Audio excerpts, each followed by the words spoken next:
Christopher Winslow had always prided himself on his independence.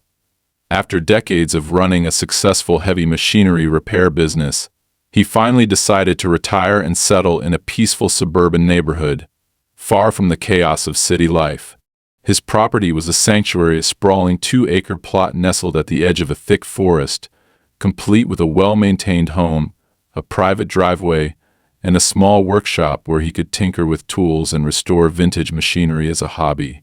Christopher wasn't just another retiree with idle hands. He was resourceful, practical, and fiercely protective of his space.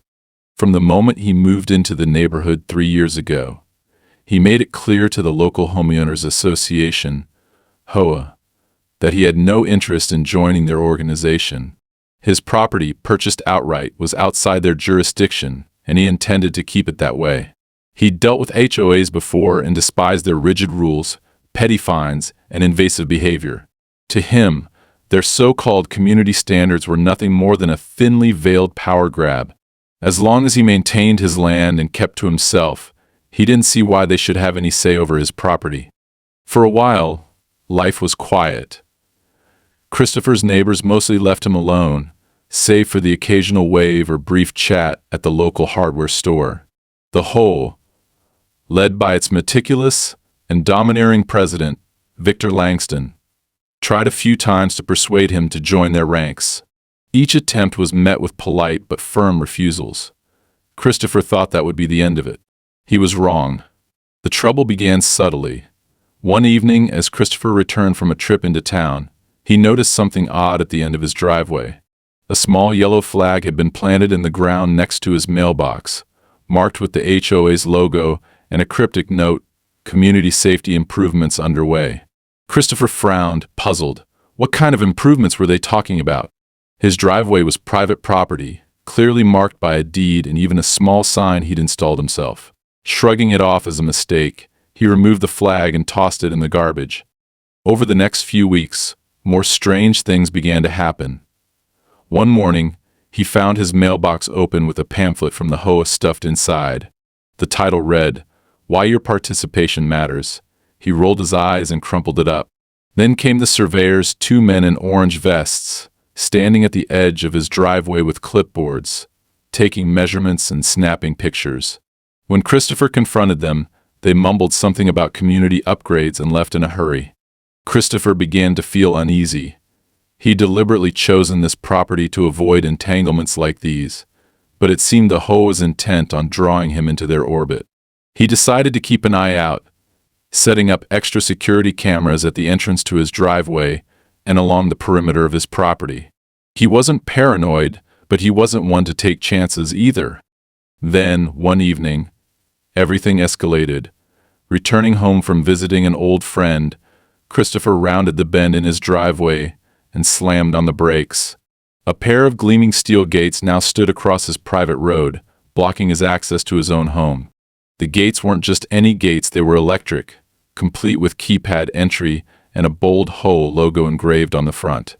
Attached to the gates was a laminated notice, reading, "For your safety and the safety of the community, this access point has been upgraded by the HOA. Please contact the office for your access code." Christopher's blood boiled. He had never authorized this. His land was private, and the HOA had no right to install anything on it, let alone gates that obstructed his entry. Stepping out of his truck, he examined the gates more closely. They were bolted into the ground, their metalwork sturdy and clearly expensive. A low hum came from the control box, indicating they were already live and operational. Christopher tugged on the gates, but they didn't budge. Fuming, he called the number listed on the notice and demanded to speak with someone in charge. After being bounced around between a few automated messages, he finally got through to a smug-sounding woman who introduced herself as Amanda, the HOA's operations manager. "Mr. Winslow," she said in a syrupy tone, "we understand your frustration, but these gates are part of a broader initiative to improve community safety. Given your property's proximity to the main road, we felt it was necessary to include your driveway in the project." "My property is private," Christopher snapped. "You have no legal right to touch it, let alone install gates without my consent.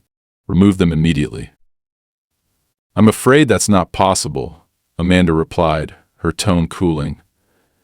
The gates are already installed, and the community bylaws give us the authority to implement safety measures where we see fit. Community bylaws don't apply to me, Christopher shot back. I'm not part of your HOA. There was a pause, followed by a hint of amusement in Amanda's voice. You might want to check the latest jurisdiction maps, Mr. Winslow. Things have changed. Christopher hung up, his hands shaking with rage. He knew this was just the beginning of a fight, but he wasn't about to back down.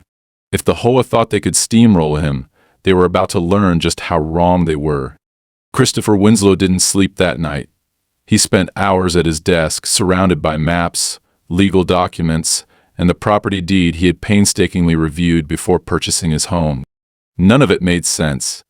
His land was private, bought free and clear, with no encumbrances or HOA involvement.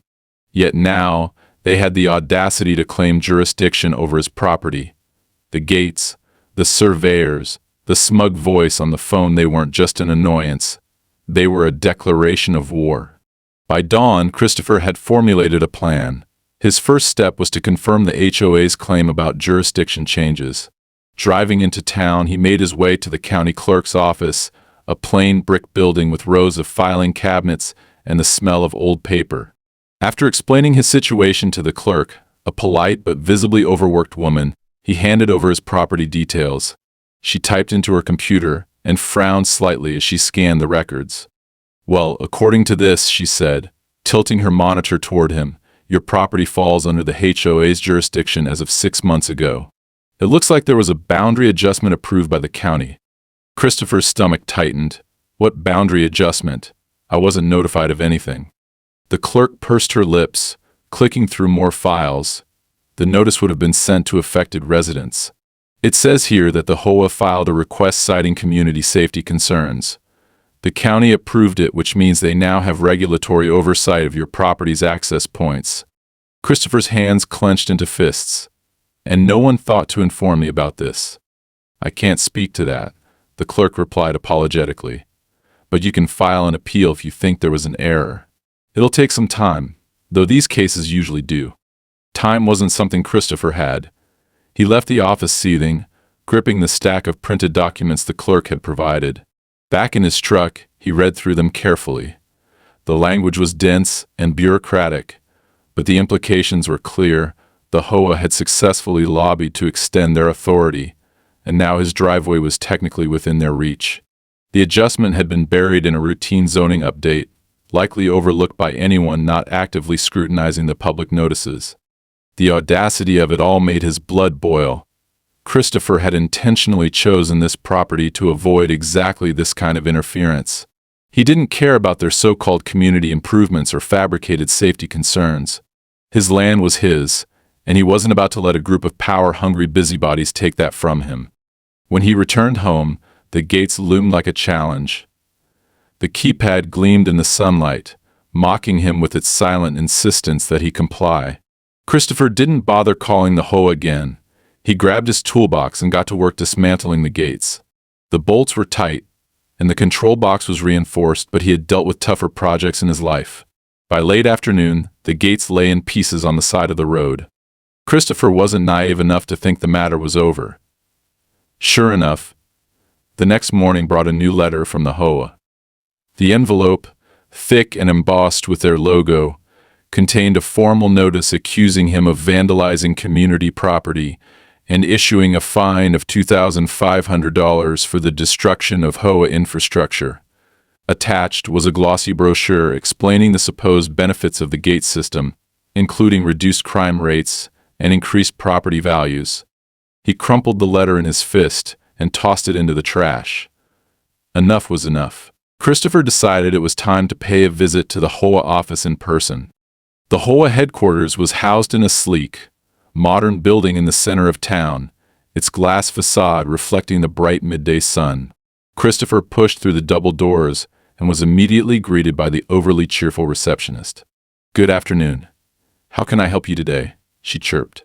"I'm here to speak with someone about those damn gates they installed on my property," Christopher said, his voice low and firm. The receptionist's smile faltered slightly, but she quickly recovered. "Do you have an appointment?"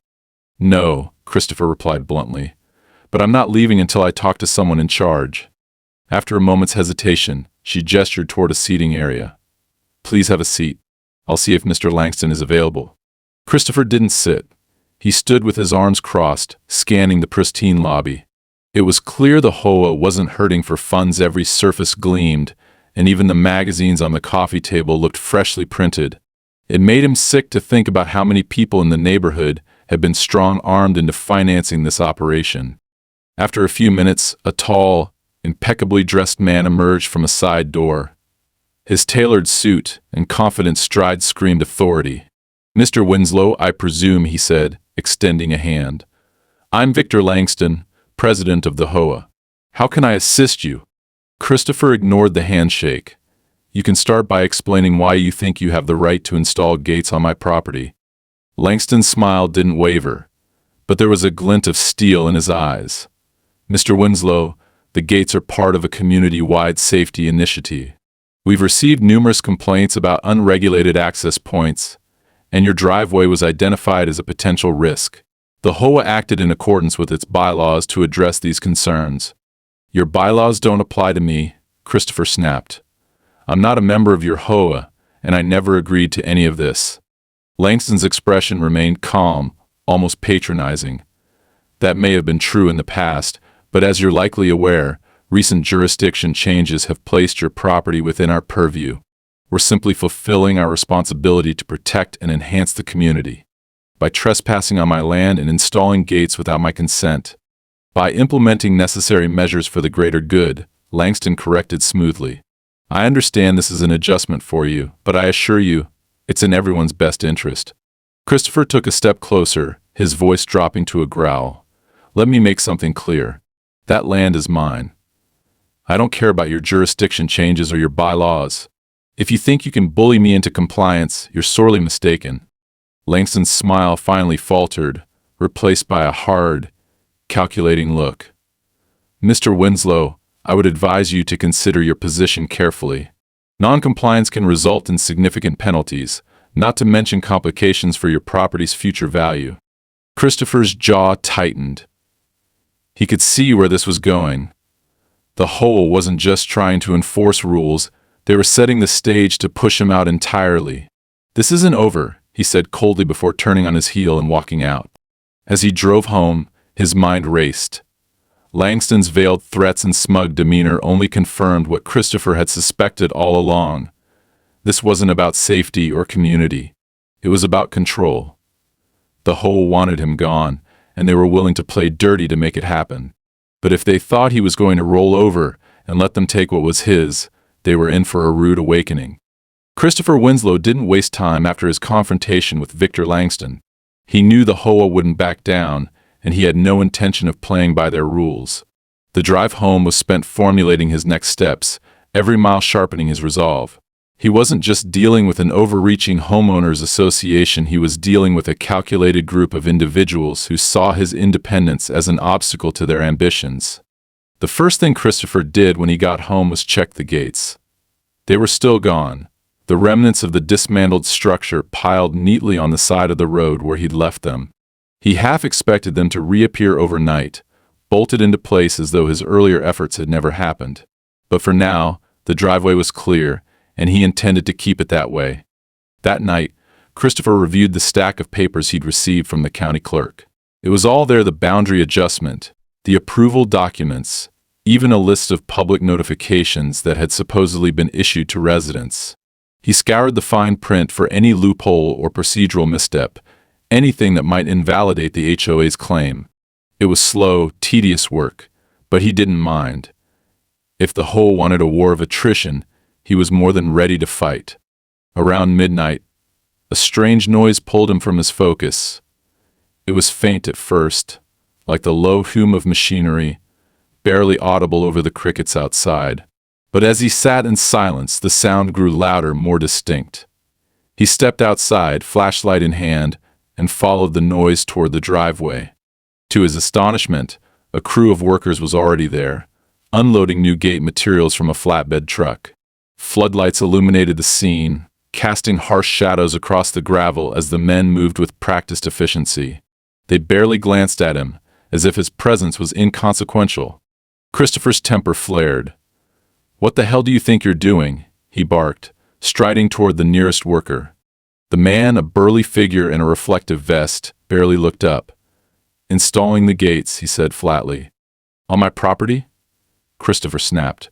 "Without my consent." "We're just following orders," the man replied, gesturing vaguely toward the truck. Christopher scanned the scene, his eyes narrowing. "Who gave you those orders? Langston?" "Look, sir," the man said, finally meeting his gaze. "I don't know who approved what. We're just here to do the job." "Then you can pack up and leave," Christopher growled.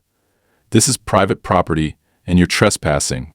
The worker hesitated, glancing toward his crew. It was clear they weren't eager to escalate the situation, but they weren't backing down, either. One of them muttered something under his breath, and the rest exchanged uneasy glances. Christopher wasn't about to stand by and let them finish. Without another word, he stepped to the nearest pile of materials and began shoving pieces back onto the truck. His strength and determination caught the crew off guard, and for a moment they simply stared at him in stunned silence. "You can either help me load this back up," Christopher snapped, "or you can explain to your boss why his shiny new gates are lying in a ditch." The workers didn't argue. Within minutes, they were packing up their equipment and driving off, leaving Christopher alone under the harsh glare of the floodlights. He stood there for a long moment, breathing heavily, before shutting off the lights and retreating to his house. The next day, the retaliation came swiftly. Another letter arrived in the mail, this one marked with bold red lettering, "Notice of Non-Compliance." The document accused Christopher of obstructing community safety efforts and issued a new fine $5,000 this time, citing destruction of HOA property and interference with authorized personnel. Attached was a warning that further violations could result in legal action. Christopher's hands shook as he read the letter. They weren't just trying to intimidate him, they were escalating the stakes, forcing him to either submit or risk financial ruin. But he wasn't about to cave. Instead, he decided to push back harder. That evening, Christopher installed more security cameras around his property, focusing on the driveway and the surrounding perimeter. He adjusted the angles carefully, ensuring there were no blind spots. If the HOA wanted to play dirty, he was going to catch them in the act. It didn't take long for the cameras to pay off. 2 nights later, Christopher was reviewing the footage when he noticed movement at the edge of the screen. 3 figures, dressed in dark clothing, were creeping along the tree line near his driveway. They moved quietly, pausing every few feet to examine the ground. One of them carried a clipboard, jotting notes as they went. Christopher's heart pounded as he watched. These weren't the workers he confronted before. These were professionals, deliberate and methodical. He couldn't hear what they were saying, but their intent was clear. They were scouting his property, looking for weaknesses. The next morning, Christopher called the sheriff's office. He explained the situation, emphasizing the unauthorized presence on his land. But the response was less than satisfying. "Unless they're actively damaging your property or posing a direct threat," the deputy said, "there's not much we can do. It's a civil matter, not a criminal one." Christopher hung up, his frustration mounting. He was on his own. Determined to stay ahead of the HOA, Christopher began studying the tactics they were using against him. He researched similar cases online, reading about other homeowners who had been targeted by overreaching associations. The stories were disturbingly familiar: arbitrary fines, fabricated safety concerns, and relentless pressure to comply. But Christopher wasn't just reading for sympathy, he was looking for strategies. He took meticulous notes, compiling a list of countermeasures and legal arguments he could use to defend his property. He reached out to a lawyer, a no-nonsense woman named Evelyn Carter, who specialized in property disputes. Her initial reaction was cautious but optimistic. "If they've overstepped their legal authority," she said, "we can challenge them. But be prepared for a long fight. These cases don't resolve quickly." "I'm not looking for quick," Christopher replied. "I'm looking to win."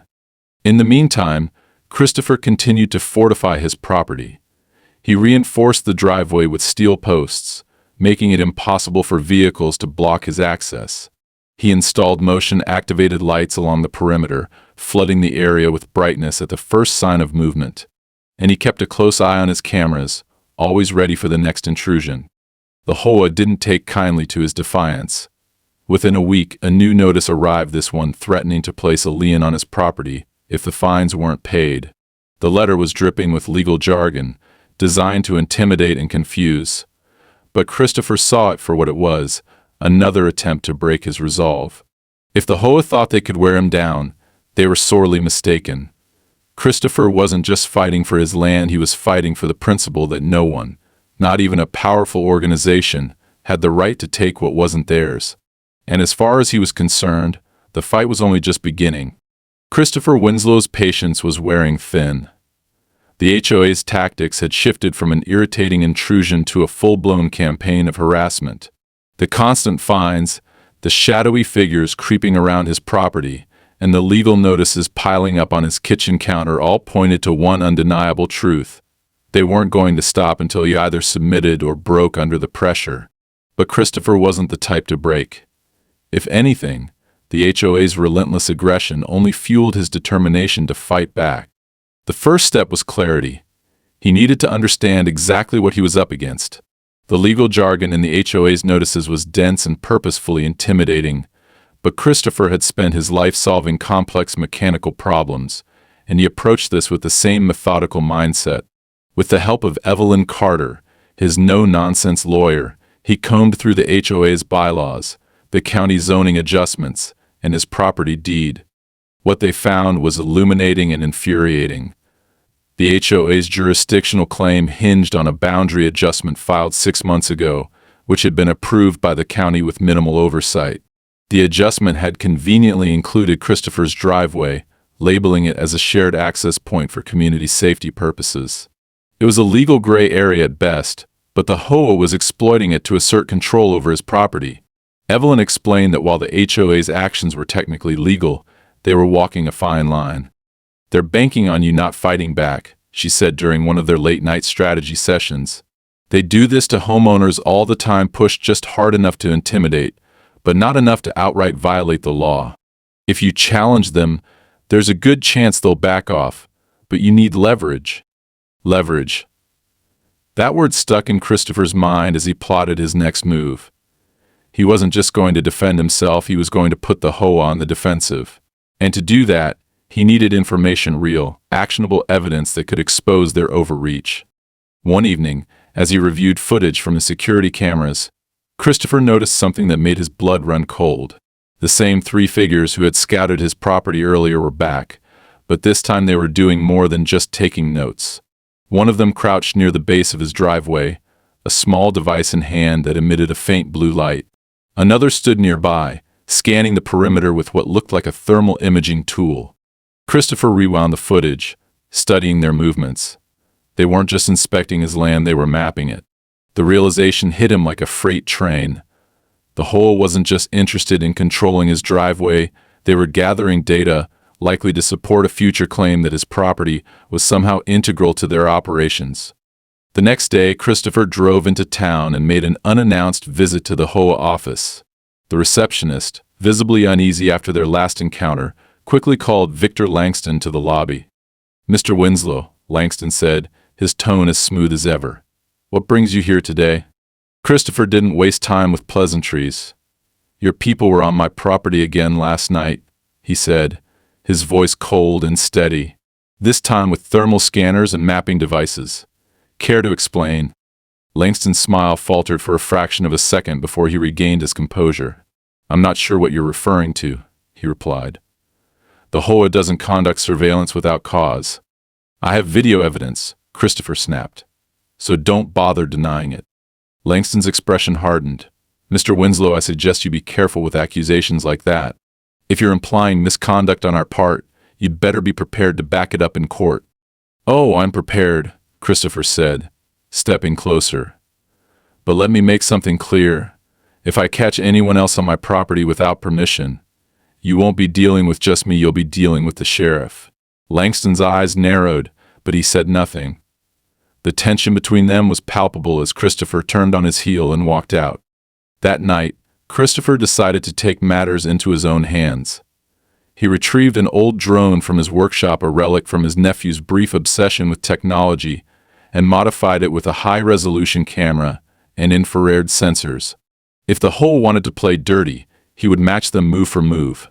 Over the next few nights, Christopher used the drone to patrol his property and the surrounding area. What he discovered was both shocking and enlightening. The HOA had installed hidden cameras along the tree line near his driveway, cleverly disguised as wildlife monitoring devices. He also found evidence of freshly dug soil near the base of his property, where small, box-like structures were buried just below the surface. Christopher dug one of them up and examined it under the harsh light of his workshop. It was a sensor of some kind, connected to a battery pack and what appeared to be a wireless transmitter.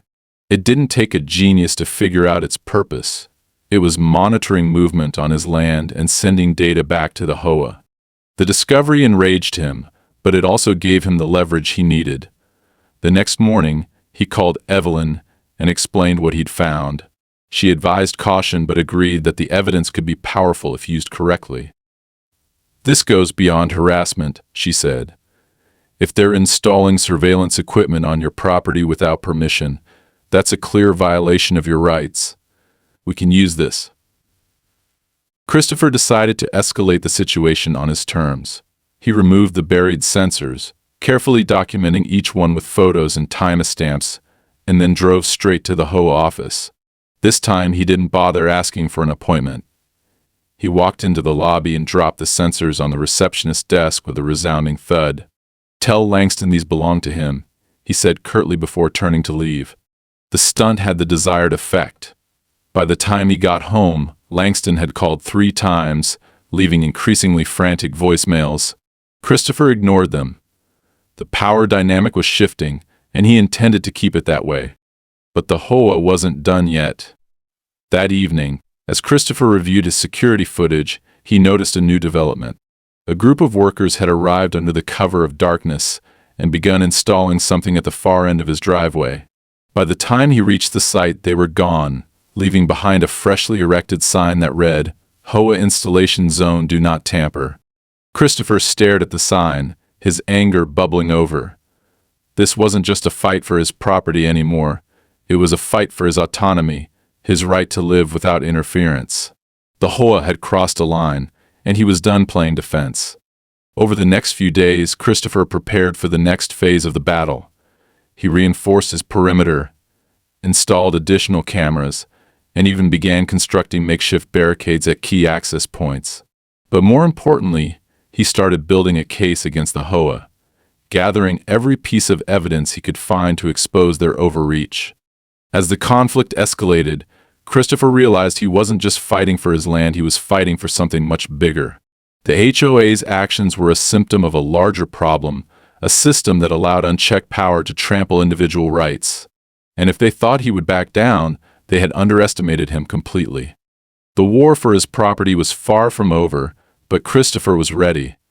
With every step they took, he would be 2 steps ahead, turning their own tactics against them. The HOA had awakened a formidable opponent, and Christopher intended to make them regret it. Christopher Winslow was done waiting for the HOA to make their next move. He knew by now that their strategy was to exhaust him financially, mentally, and emotionally until he either gave up or lost control. But they had underestimated the depth of his resolve. He wasn't just defending his property anymore. This had become a deeply personal battle. Every fine, every shadowy figure skulking around his land, every hollow threat had only solidified his determination to turn the tables.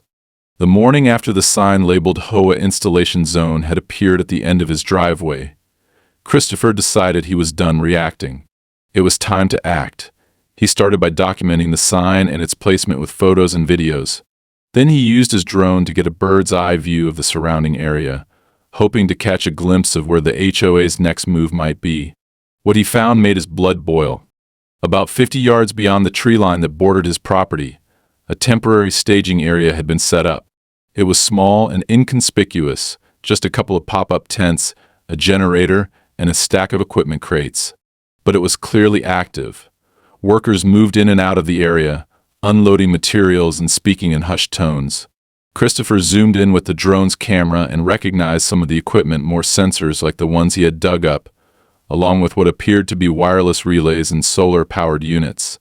The HOA wasn't just trying to monitor his property, they were building a network. Christopher knew this wasn't just about the gates anymore. The HOA was creating a pretext to claim his land outright, one small step at a time. The so-called safety measures, the buried sensors, the redefined boundaries, it was all part of a larger plan. And if he didn't stop them, they would eventually push him off his property altogether.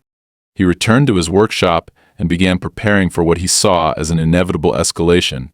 First, he fortified his driveway, placing steel barriers across key access points and anchoring them into the ground. They weren't impenetrable, but they would slow down any vehicles trying to enter without his permission. Next, he rigged additional security cameras to capture every angle of his property, ensuring there would be no blind spots. He even set up motion-activated alarms that would sound if anyone approached the perimeter. But Christopher knew defense wasn't enough. He needed to disrupt the HOA's operations and make it clear that he wasn't going to be an easy target. That evening, under the cover of darkness, he made his way to the staging area he'd seen on the drone footage. Dressed in dark clothes and carrying a crowbar and bolt cutters, he moved quietly through the trees until he reached the edge of the clearing. The area was deserted, the workers gone for the night. Christopher quickly got to work, dismantling the equipment piece by piece. He severed wires, smashed sensor units, and emptied the fuel from the generator. By the time he was finished, the staging area was nothing more than a collection of broken parts and scattered debris. Before leaving, he placed a note on one of the crates. "This is private property. Stay off." The next morning, Christopher woke to the sound of a car pulling up outside. He stepped onto his porch and saw a black SUV idling at the end of his driveway. The HOA's president, Victor Langston, stepped out, flanked by two men in matching suits. They looked more like corporate enforcers than HOA representatives. Langston approached with his usual smug expression, but there was an edge of anger in his eyes. "Good morning, Mr. Winslow," he said, stopping just short of the barricades Christopher had installed. "We need to talk." Christopher crossed his arms, standing firm. "Talk? Or issue more threats?" Langston forced a tight smile. "We're here to resolve this amicably. You've made your point, but you're pawning things in a way that's harmful to the community." "Harmful to the community?" Christopher repeated, his voice dripping with sarcasm.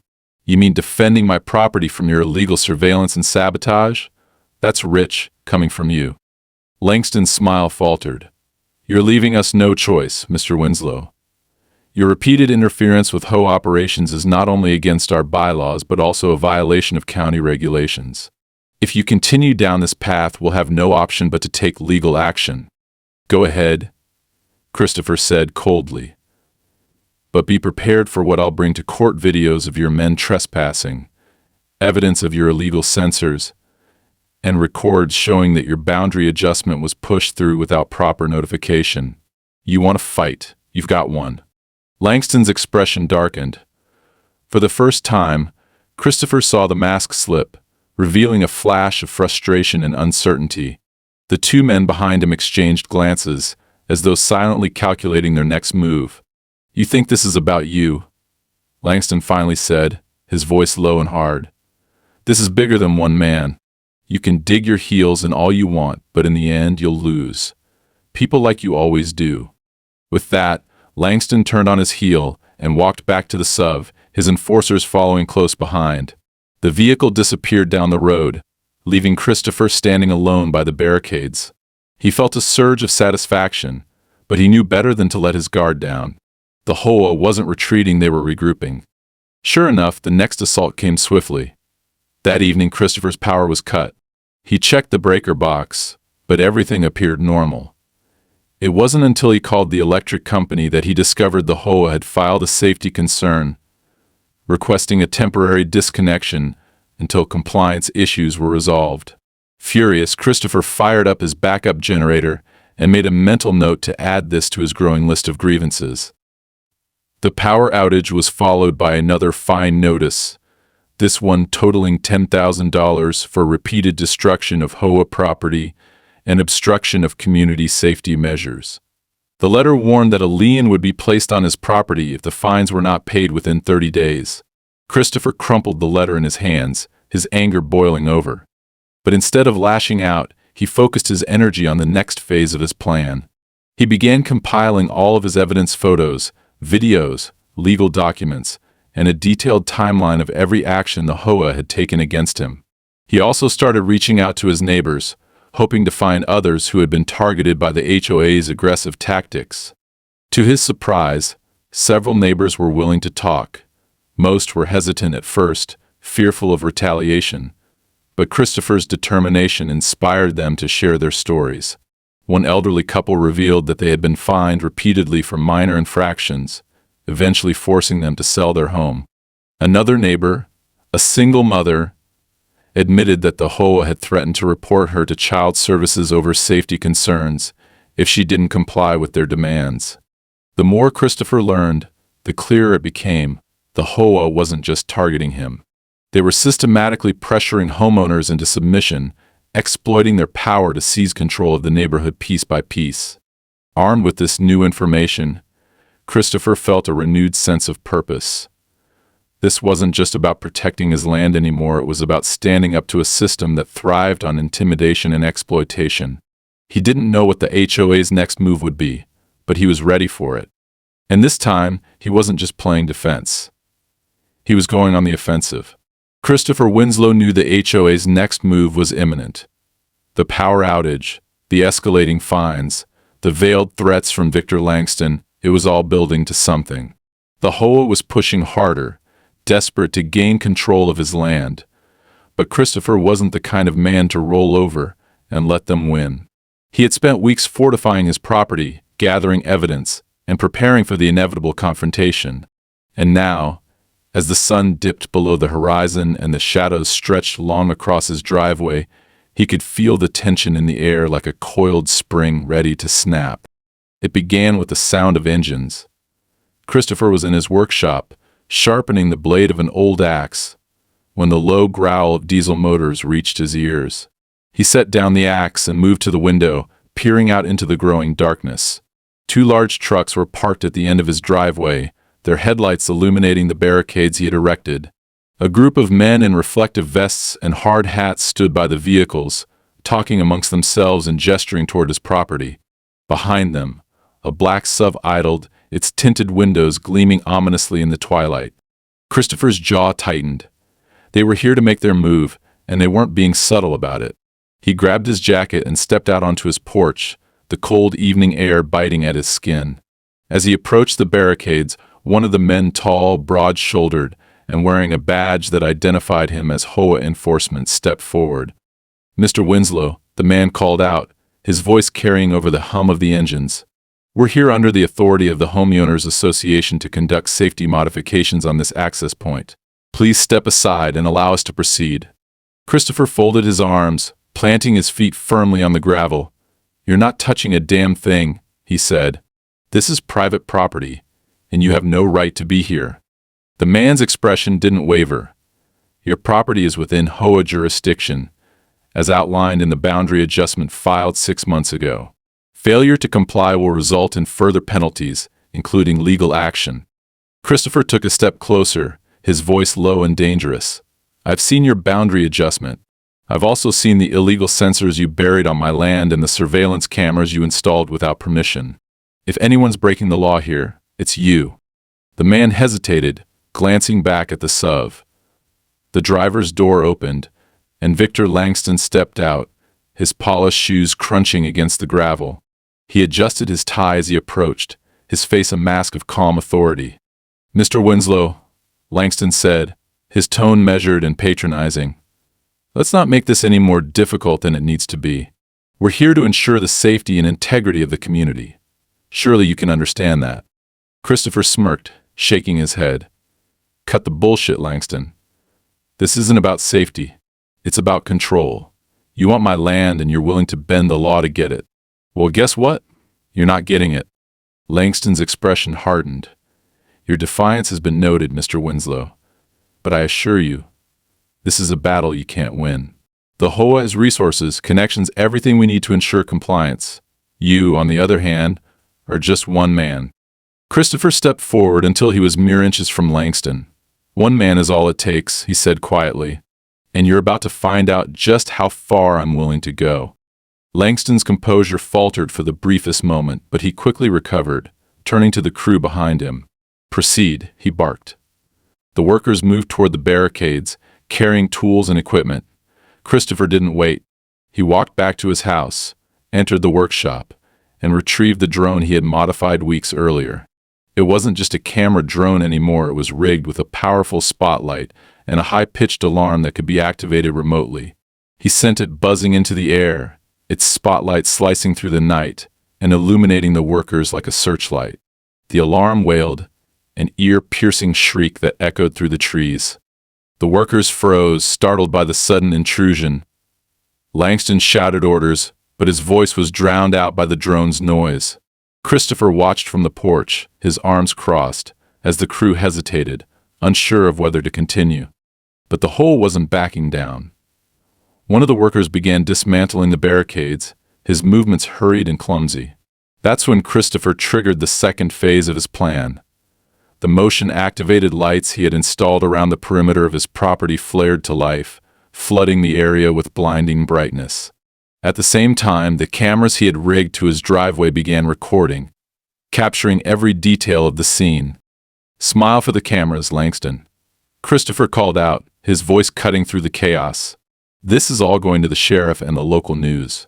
Langston turned to glare at him, his mask of control slipping. "You think this intimidates me?" he shouted. "You're only making it worse for yourself." Christopher stepped to the edge of his porch, his silhouette framed by the blinding lights. "You're the one who should be worried," he said. "Every illegal move you've made is on record. Every sensor, every fine, every piece of equipment you've installed on my property without consent, I've got it all. And I'm not afraid to use it." For a moment, the scene was frozen in tense silence. The workers exchanged uncertain glances, their confidence clearly shaken. Even Langston seemed unsure of what to do next. Finally, with a growl of frustration, he waved his hand. "Pack it up," he snapped. "We'll deal with this later." The workers quickly gathered their equipment and retreated to the trucks. Langston lingered for a moment, his gaze locked on Christopher. "This isn't over," he said, his voice low and venomous. "You've made a powerful enemy tonight." Christopher smiled faintly, his voice calm and steady. "Good. It's about time you met some real resistance." The trucks rumbled to life and disappeared down the road, leaving Christopher standing alone in the glaring light of his defenses. For the first time in weeks, he felt a sense of victory, but he knew better than to celebrate just yet. The HOA wasn't finished, and neither was he. The war for his land had reached its boiling point, and Christopher was ready to see it through to the end. The morning after the standoff, Christopher Winslow sat at his kitchen table, surrounded by the tools of his fight, stacks of evidence, a laptop filled with footage, and a cup of coffee growing cold by the minute. The air was thick with tension, but for the first time in weeks there was a sliver of hope. Langston and his crew had retreated, and Christopher's unrelenting resistance had thrown the HOA off balance. Still, he knew the battle wasn't over. They would regroup, and when they did, they would come at him harder than ever. He had to make his next move count. Evelyn Carter, his lawyer, called just after sunrise. "Chris," she said, her tone brisk, "I've got some good news. I filed for an emergency injunction late last night, and the judge signed off on it this morning. That means the HOA is legally barred from conducting any further actions on your property until the court reviews the evidence." Christopher leaned back in his chair, letting the news sink in. It was a significant win, but Evelyn's voice quickly tempered his relief. "It's a temporary measure," she continued. "They'll challenge it, and they're going to come after you with everything they've got. Are you ready to take this all the way?" "I've been ready since the day they put those gates up," Christopher said firmly. With the injunction in place, Christopher shifted his focus to the broader fight. He reached out to the neighbors he had spoken to before, those who had been intimidated, fined, or forced out by the HOA. This time they were more willing to talk, emboldened by Christopher's defiance. Together they compiled a damning collection of stories and evidence, fraudulent fines, coercive tactics, and even outright trespassing. The HOA's pattern of abuse was clear, and it painted a picture of an organization more interested in power and profit than community welfare. Christopher also took the fight public. He reached out to a local investigative journalist, sharing his story and the evidence he had gathered. Within days, the reporter published an expose, complete with footage of the HOA's nighttime intrusions and the illegal surveillance equipment they had installed on his property. The article spread quickly, drawing attention from other residents, legal advocates, and even local officials. The pressure on the HOA began to mount. The tipping point came 2 weeks later, during a tense courtroom hearing. Evelyn presented the evidence with surgical precision, laying out the HOA's actions in stark detail. Christopher watched as Victor Langston, seated across the room, grew visibly agitated. His confident demeanor cracked under the weight of the accusations, and by the time Evelyn finished her arguments, it was clear the judge wasn't buying Langston's excuses. "The HOA has grossly overstepped its authority," the judge declared, her voice ringing through the courtroom. "Not only have they violated the defendant's property rights, but their actions constitute a pattern of harassment that this court cannot ignore. I am ordering an immediate cessation of all HOA activities on Mr. Winslow's property, and I am referring this case to the district attorney for further investigation." Langston's face twisted with fury, but there was nothing he could do. The gavel fell, and with it, the foundation of the HOA's power began to crumble. In the weeks that followed, the fallout was swift and far-reaching. The district attorney launched a formal investigation into the HOA's operations, uncovering a web of corruption that implicated not only Langston but several members of the board. Fines were issued, resignations followed, and the HOA was forced to dissolve. The neighborhood was finally free from their grip. Christopher's victory was bittersweet. He had won the battle, but it had come at a cost. His property was scarred from the months of conflict, and the weight of the fight lingered in his mind. Yet, as he stood on his porch one crisp autumn morning, looking out at the land he had fought so hard to protect, he felt a deep sense of pride. He hadn't just defended his home, he had shown that standing up to power was worth the struggle. His neighbors began to see him in a new light, no longer as the quiet, stubborn man at the edge of the community, but as someone who had fought for their collective rights.